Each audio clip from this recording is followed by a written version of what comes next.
ত্রিপুরার আগরতলায় আজ দিনভর তুলকালাম পরিস্থিতি। হাতে লাল ঝান্ডা আর মুখে বিজেপি সরকারের বিরুদ্ধে হুঙ্কার।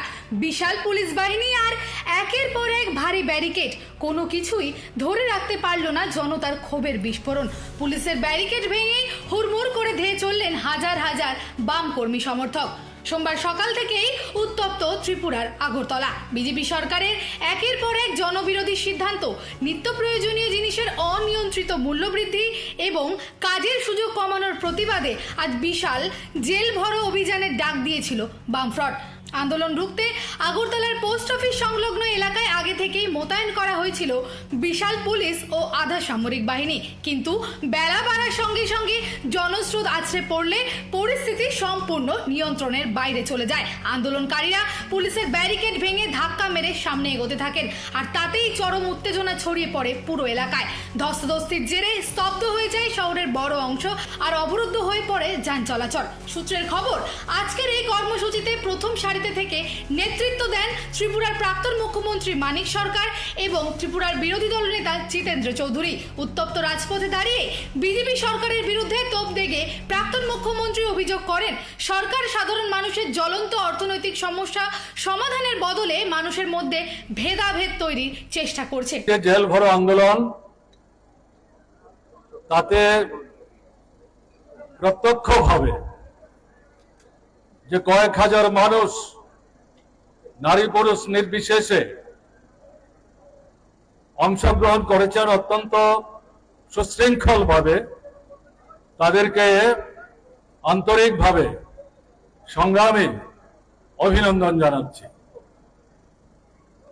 আমার দৃঢ় বিশ্বাস, ত্রিপুরার আরো 20 থেকে 21টি জায়গায় আগরতলার মতোই এভাবে শত শত হাজার হাজার মানুষ এই জেল ভরো আন্দোলনে অংশগ্রহণ করার মাধ্যমে ত্রিপুরা থেকে বিজেপি দুঃশাসন হটাবার যে সংগ্রাম ধীরে ধীরে মাথা তুলে দাঁড়াচ্ছে, তাকে উৎসাহিত অনুপ্রাণিত করবার জন্য উদ্দীপনা সৃষ্টিকারী বার্তা তারা পাঠাবেন।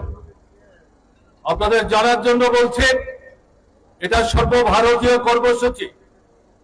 ভারতবর্ষের শ্রমিক আন্দোলনের যে সংগ্রামী সংগঠনগুলো, কৃষক এবং ক্ষেত মজুর আন্দোলনের যে সংগ্রামী সংগঠনগুলো, তারা সম্মিলিতভাবে মঞ্চ তৈরি করে আজ থেকে মাস দেড় দুয়েক আগে 11 দফা দাবিকে বাছাই করে সারা ভারতবর্ষে এই তারিখটিতে জেল ভরার ডাক দিয়েছে। সারা ভারতবর্ষের 1000 এরকম স্থান সর্বভারতীয় নেতৃত্ব নির্ধারণ করেছেন। আমাদের বিশ্বাস, এটা 1000-এর মধ্যেই শেষ পর্যন্ত সীমাবদ্ধ থাকবে না। স্থানে স্থানে এই সংখ্যা নিশ্চিতভাবেই বাড়বে। অন্যদিকে বিরোধী দলনেতা জিতেন্দ্র চৌধুরীও সরকারের বিরুদ্ধে ক্ষোভ উগরে দিয়ে বিস্ফোরক অভিযোগ তুলে বলেন, ডাবল ইঞ্জিন সরকারের আমলে পাহাড় থেকে সমতল সাধারণ মানুষ ও যুবকদের রুটি রুজির অধিকার কেড়ে নেওয়া হয়েছে।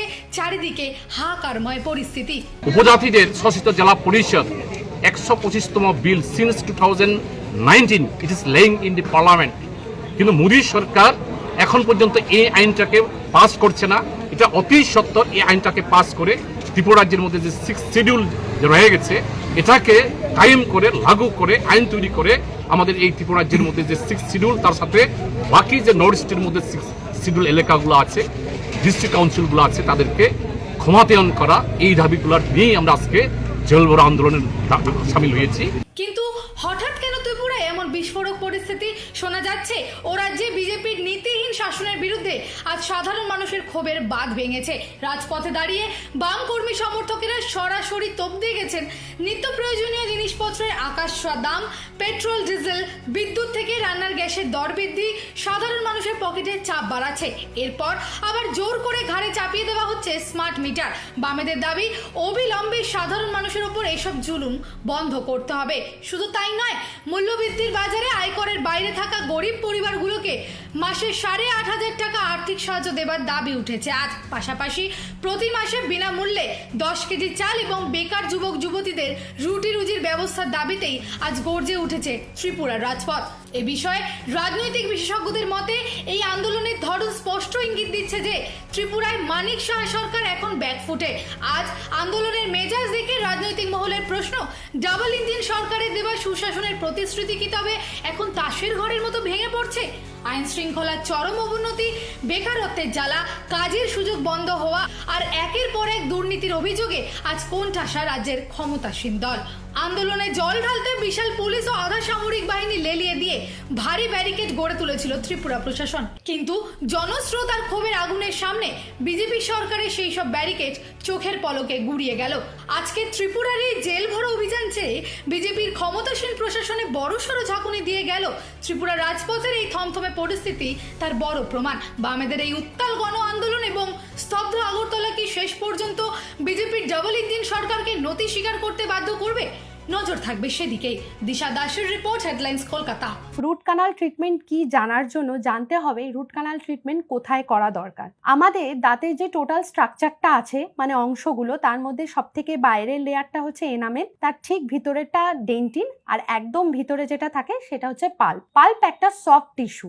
এই পাল্প দিয়ে আমাদের দাঁতে যাবতীয় যত ঠান্ডা, গরম বা nerve sensation, blood sensation pass হয়। তো এক্ষেত্রে আমাদের দাঁতের মধ্যে এই পাল্প যদি কোনো ক্ষেত্রে ফুলে যায় বা ইনফেকশন হয়ে যায়, সেক্ষেত্রে কিন্তু আমাদের দাঁতের অসুবিধা হতে পারে। যেমন হঠাৎ করে দাঁত ভেঙে গেল, দাঁত আঘাতপ্রাপ্ত হলো, ট্রমা হলো দাঁতের কিছু, বা ইনফেকশন হয়ে গেল, দাঁতের চারিদিকে পুঁজ জমা হলো, সেক্ষেত্রে কিন্তু আমাদের দাঁতের ভিতরে থাকা পাল্পটা ইনফেক্টেড হয়ে যায়। তখন দীর্ঘদিন ধরে যদি আমরা এই অবস্থায় দাঁতটাকে ফেলে রাখি, তখন দেখা যায় একটা সময় পর এমন আসছে যে দাঁতে ব্যথা যন্ত্রণায় আর থাকা যাচ্ছে না। সেই সময় আমরা কিন্তু ডেন্টিস্টের কাছে আসি।